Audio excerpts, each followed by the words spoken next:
Fact number 10, आपने दुनिया के सबसे महंगे कार, बाइक्स, घर, नंबर प्लेट ना जाने क्या क्या देखा होगा, लेकिन क्या आपने कभी दुनिया का सबसे महंगा पिलो यानी कि तकिया देखा है? नहीं तो आप ये जान लो, दुनिया के सबसे एक्सपेंसिव पिलो की कीमत करीबन 45 लाख रुपीस है और इसकी इमेज आप यहाँ देख सकते हैं। ये पिलो 3D प्रिंटेड है और इसको बनाने में 22 कैरेट्स ऑफ गोल्ड और डायमंड जैसी ज्वेलरीज का यूज किया गया है। इस पिलो में इजिप्शियन कॉटन और मलबरी सिल्क जैसे फैब्रिक्स का यूज हुआ है। फैक्ट नंबर 9, आपने इंसानों के वॉर्स तो बहुत देखे होंगे, लेकिन क्या आपने बर्ड्स और इंसानों के बीच के वॉर के बारे में सुना भी है? अगर नहीं तो आप ये जान लो, 1932 में ऑस्ट्रेलिया में एक वॉर हुई थी और ये कोई ऐसी वैसी वॉर नहीं थी। ये वॉर थी ऑस्ट्रेलियन आर्मी और इमू नाम के बर्ड्स के बीच। असल में इस वॉर की शुरुआत हुई थी जब किसी मिलिट्री ऑपरेशन के बाद एमू बर्ड्स झुंड में जंगल से शहर की तरफ आने लगे थे। इस वॉर को द एमू वॉर नाम दिया गया और आप ये जानकर यकीन नहीं करोगे कि इस वॉर में मिलिट्री नहीं बल्कि एमू बर्ड्स की जीत हुई थी। फैक्ट नंबर 8, गंदी हैंडराइटिंग की वजह से बैंक रॉबरी नहीं कर पाया। जी हाँ, आपने कई बैंक रॉबरीज के बारे में सुना होगा जिससे सुनने के बाद लगा होगा कि यार क्रिमिनल्स कितने ज्यादा क्रिएटिव होते हैं। जैसे कि एक बार तो एक आदमी ने सिर्फ एवोकाडो जो कि एक फल होता है उसकी मदद से बैंक रॉब कर लिया था।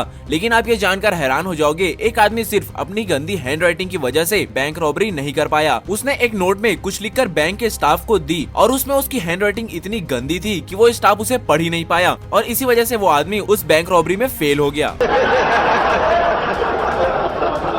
फैक्ट नंबर 7, पैब्लो एस्कोबार के पास कितना पैसा था? पैब्लो एस्कोबार, जिन्हें लोग ड्रग लॉर्ड के नाम से भी जानते हैं, आपने इनके बारे में तो जरूर सुना होगा। ये आज तक के सबसे बड़े ड्रग डीलर हैं। पैब्लो एस्कोबार ड्रग डीलिंग से कितना ज्यादा पैसा कमाते थे इसका अंदाजा आप इससे लगा ही सकते हैं कि पैसों को बांधने के लिए पैब्लो को हर महीने $2500 के सिर्फ रबर्स की जरूरत पड़ती थी। और ये वही पैब्लो एस्कोबार है जिन्होंने एक बार ठंड में उनकी बेटी को ठंड लग रही थी और जलाने के लिए उनके पास लकड़ी मौजूद नहीं थी तो उन्होंने करीबन $2 मिलियन जला दिए थे अपनी बेटी को ठंड से बचाने के लिए। फैक्ट नंबर 6, अगर विल पावर हो तो कुछ भी पॉसिबल है। ऐसा तो आपने बहुत सी जगह में सुना होगा, लेकिन क्या आपने कभी इसका जीता जागता एग्जांपल देखा है? अगर नहीं देखा तो सर आप इस इमेज को देखो। इसमें जिस लड़के को आप देख रहे हो इसका नाम टेरी फॉक्स है। ये फोटो 1980 की है और ये बात जानकर आप हैरान हो जाओगे। टेरी फॉक्स के एक पैर में कैंसर था और पैर में कैंसर हो तो चलना भी मुश्किल होता है, लेकिन ये चीज टेरी की विल पावर के सामने कुछ भी नहीं थी। टेरी ने अपनी मौत से पहले पूरे कनाडा का राउंड लगाया, वो भी दौड़कर, जिसकी दूरी 3339 माइल्स की थी और इसी कारण उनके ऑनर में वहाँ एक ऐसा स्टैचू भी बनाया गया है।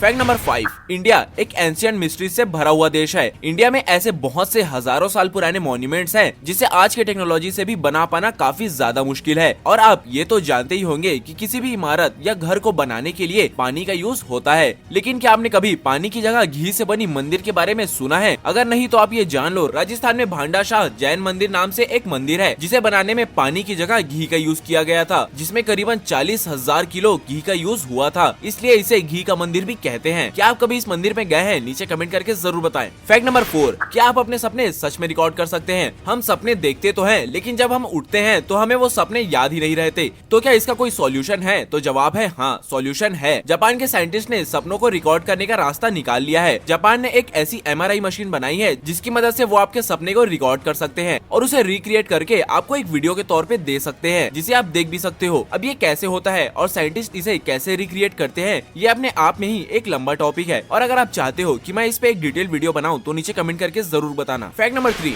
किसकी फ्रेंडशिप ज्यादा स्ट्रॉन्ग होती है, बॉयज की या फिर गर्ल्स की? तो दोस्तों, जैसा कि आप जानते हैं कि अभी हाल में ही फ्रेंडशिप डे गया है और हर कोई फ्रेंडशिप डे पे अपने अपने दोस्तों के लिए स्टेटस तो लगाता ही है और उन्हें फ्रेंडशिप डे विश तो करता ही है, चाहे वो लड़का हो या फिर लड़की। लेकिन क्या आप जानते हैं किसकी फ्रेंडशिप ज्यादा स्ट्रॉन्ग होती है? मतलब साइंस और साइकोलॉजी इस बारे में क्या कहती है? तो आप ये जान लो, साइकोलॉजी के हिसाब से गर्ल्स की फ्रेंडशिप स्ट्रॉन्ग तो होती है, लेकिन उतनी नहीं जितनी बॉयज की होती है। लड़कों की दोस्ती गर्ल्स से ज्यादा स्ट्रॉन्ग और स्टेबल होती है। फैक्ट नंबर 2, हर बार ऐसा नहीं होता जैसा आप चाहते हो। कोई इंसान किसी चीज से बचने के लिए कितने टेढ़े रास्ते अपना सकता है इसका आप अंदाजा भी नहीं लगा सकते। एक बार ऐसे ही एक रिटायर्ड आदमी अपनी वाइफ से काफी ज्यादा परेशान था और वो उससे दूर रहना चाहता था, तो उसने जो किया आप जानकर हैरान हो जाओगे। वो आदमी बैंक रॉबरी करने चला गया और अपने जेब में उसने लेटर रखा था जिसमें लिखा हुआ था कि वो अपनी वाइफ के साथ रहने से अच्छा जेल में रहना चाहेगा। और जिस बैंक में वो रॉबरी के लिए गया था उस बैंक में उसने पुलिस के आने का इंतजार किया कि पुलिस आए और उसे जेल में डाल दे और वो अपनी वाइफ से दूर हो। लेकिन जो हुआ वो काफी मजेदार था। पुलिस ने उसे जेल में डालने की जगह होम कन्फाइनमेंट की सजा दी और अब वो घर से भी बाहर नहीं निकल सकता। फैक्ट नंबर 1, इंडिया के लोग अलग अलग कलर के क्यों होते हैं? आपने देखा होगा कि बाकी जगहों में एक रीजन के लोग या तो काले होते हैं या तो गोरे होते हैं, लेकिन इंडिया में ही लोग काले, गोरे या फिर कहें कि ब्राउन क्यों होते हैं? तो पहले ये जान लेते हैं कि इंसान काला या गोरा क्यों होता है। हमारे स्किन में एक मेलेनिन नाम का पिगमेंट्स का ग्रुप होता है